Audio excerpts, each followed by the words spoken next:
আল্লাহ পাক যদি আমাদেরকে আপনাদের কাছে আপনাদের খেদমত করার জন্য সুযোগ করে দেয়, আপনারা যদি সমর্থন দেন, আল্লাহ পাক যদি ফয়সালা করে, আমরা সবসময় আপনাদের পাশে থাকবো ইনশাআল্লাহ।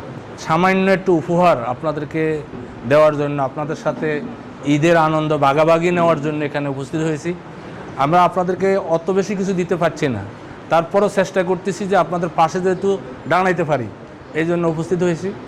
আর এটা সম্পূর্ণ আমাদের অভিভাবক, আমাদের মহানগরের আমির, আগামী দিনের মহানগর উত্তরের কান্ডারি হবে ইনশাআল্লাহ, মেয়র নির্বাচন করবো আমরা ইনশাআল্লাহ, মেয়র হিসেবে দেখতে চাই। ওনার নেতৃত্বে আমরা এই কাজগুলি করতেছি।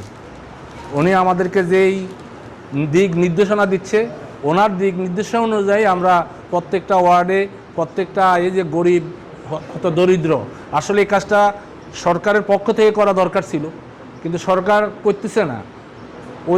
সেই বিধায় আমরা আমাদের পক্ষ থেকে আমরা যতটুকু পাইতেছি আপনাদের পাশে দাঁড়ানোর জন্য চেষ্টা করতেছি। আগামী দিনে আল্লাহ পাক যদি আমাদেরকে আপনাদের কাছে আপনাদের খেদমত করার জন্য সুযোগ করে দেয়, আপনারা যদি সমর্থন দেন, আল্লাহ পাক যদি ফয়সালা করে, আমরা সবসময় আপনাদের পাশে থাকবো ইনশাআল্লাহ। কি বলেন, আপনারা সমর্থন করবেন তো আমাদেরকে?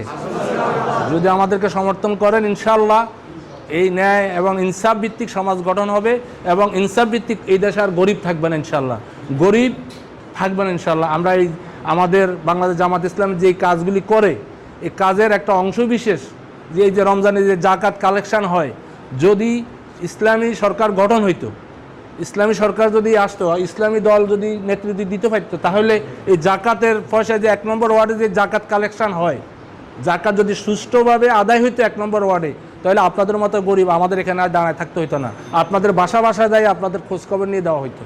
তো আপনারা ইনশাআল্লাহ ভবিষ্যতে আমাদের জন্য চেষ্টা করবেন, আমরাও আপনাদের কাছে পাশে থাকবো, এখনও আছি, ভবিষ্যতেও থাকবো, অতীতেও ছিলাম, ইনশাআল্লাহ আমরা সবসময় আপনাদের পাশে থাকবো।